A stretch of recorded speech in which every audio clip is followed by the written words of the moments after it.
Travelling to Midhurst in West Sussex with guest Chris Halton of Haunted Earth, we explore the remains of the disused old railway.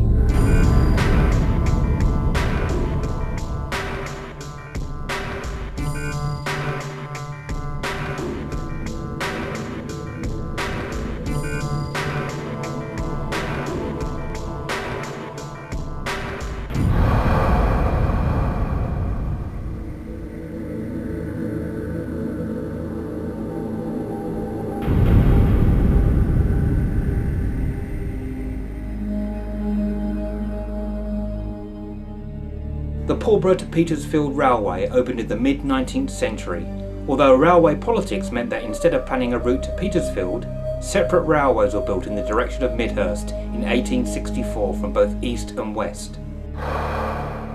The construction was plagued with problems, which had delayed the work, especially in the engineering of the Midhurst Tunnel, which has suffered a partial collapse. The railway line had virtually ceased use by the end of the 1950s, as passenger service demand was low, and on the 16th of October 1964, the station finally closed. Another contribution to its closure occurred on the morning of the 19th of November 1951, when just south of Midhurst, floods washed away an embankment, and an approaching locomotive fell into the bank, with the crew of the train just leaping to safety in time.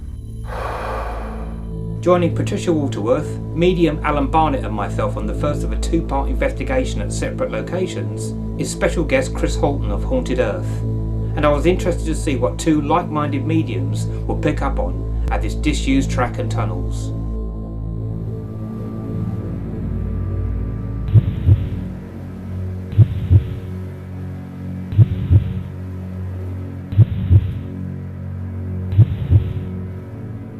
I think actually we're on a railway bridge near the pub. We are indeed. A bit of light here. There's Alan over there, just scouting around the background. And we're joined by Mr. Chris Halton from And there's Haunted me. Earth. How are you, sir? I'm fine. It's very good to be here, actually. We're very happy to have you here. We're actually on our way to investigate a railway tunnel. Railway tunnel, yeah. But it's not being used, though, is it? No, it's all deserted. Ah. It's actually right underneath us, actually. We're on the bridge now. And so we're going to need to, I think, move over towards there and go down. Yeah, there's a sign that Alan told me about. Okay, we found the little bridge down. The entrance. Well, we need to be very, very careful with your steps here, I can guys. just feel it. Just as we walked across there, We're down here. I can feel two people, a man and a boy, looking at us. Okay. Oh, here, Chris. Right. First of all, I've got a brand new. I don't know if I did get to you because I kept telling you that I had something before I arrived here, and you said not to say anything. And it's a man. There's definitely a man here. I can't get any more detail. That the man is not that old. I would say a fairly young man.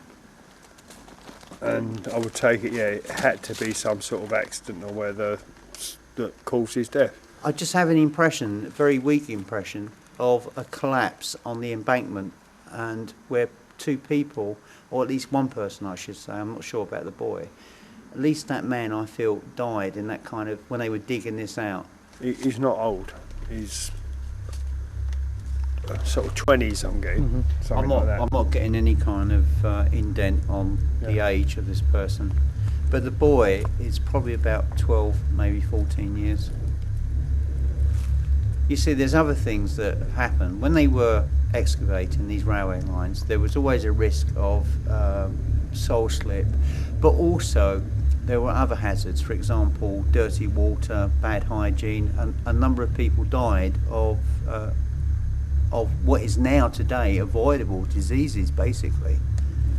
But here at the moment, I'm not sure if I actually feel that's more residual. I'm not feeling anybody No, it is residual. actively haunting this area unless we can draw them through. I feel it's residual anyway. What Any I'm getting is residual, Yeah. not active. And it's this man standing there. I can't get the boy still. I'm not getting anything about the boy. But the man, like I say, to me, he's in his 20s and he died here in some sort of accident. And it's a residual thing. It's the presence. It's that essence. Mm-hmm. But do you feel, Alan, on a lot of these things, that many of these spiritual presences tend to keep a safe distance? Oh, I think you're right. They do. You know? Yeah. there's sometimes, quite often, that you feel them around you, but they never come in close, and they just keep their distance. And I say that, and you pick something up, but they won't come in, so you won't get any further with them. It's Right. like they just keep. I think we've said this Yes, before, yeah, haven't very we? much so. The man is residual. There's no doubt about that. For me, it's residual anyway. No, I think I would agree. The energy that I'm feeling with regard to the man and to the boy is residual. But there is a lot of attention, there's a lot of attraction around us at the moment. I'm seeing a lot of energy sparks and flashes. It's over the back there now. And just one or two splashes over the back there. Just little red pinpricks of light. Yeah, I definitely felt the energy Because I around can you. physically feel something that's come in since you moved over there, since I've been standing there on my own. I felt there was something standing behind me, looking over my shoulder, and I can feel it around me, and I can feel it all over me at the moment. I know it's a male, but I don't know who or what it is. I've no idea. I'm not getting anything else with this, but I just know there's something. You've also got to bear in mind how many people, like tramps, have lived here over the years, and people that might have slipped and fell. Now I'm smelling perfume now, which is not a bad thing. Just a very, very quick flash of perfume. Exactly right, because that's where it is the residual energy. The man is over there, and that's exactly what he said in the first place. And you see he's getting the man and the boy. It's over there. He's over there. I've got a feeling that if you did a bit of research further down this line, not here, there was an accident, a bad one. It's just a feeling that I have. More over to this side, to your left. Yeah. I saw some flashes over here first of all, and then come over here.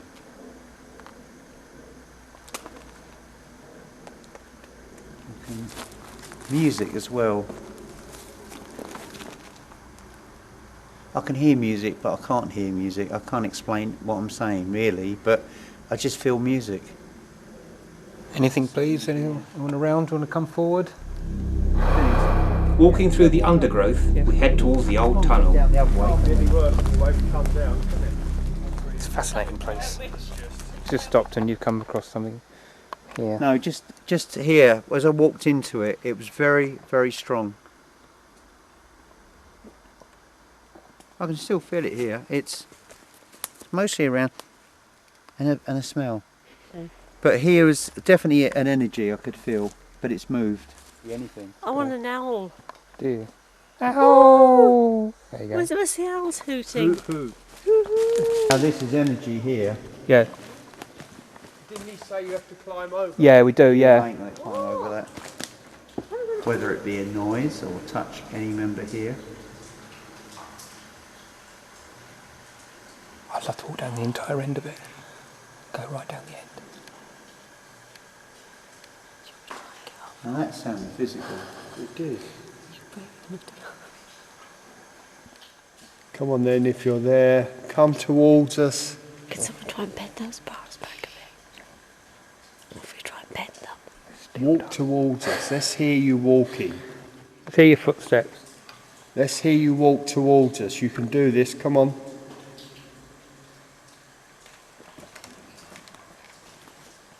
I want to go down there, do you? I know there's at least one male there.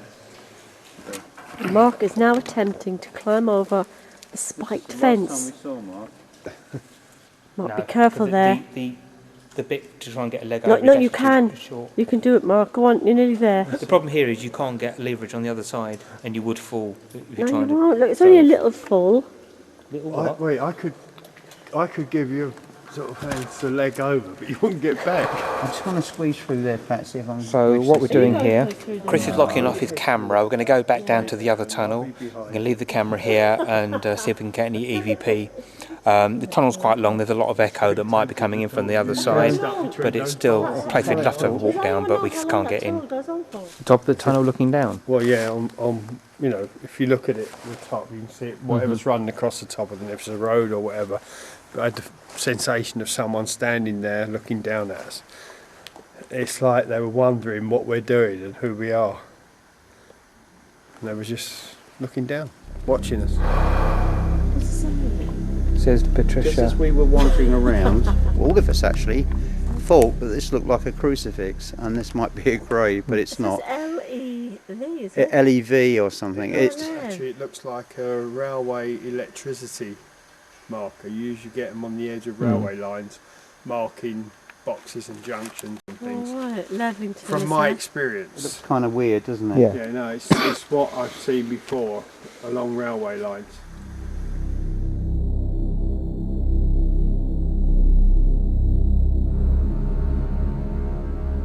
Our walk around the old railway had been very interesting, and at the time, none of us had any knowledge of its history. Both Alan and Chris had worked very well together, and I was eager to see what they could both come out with at the next location on this evening's investigation.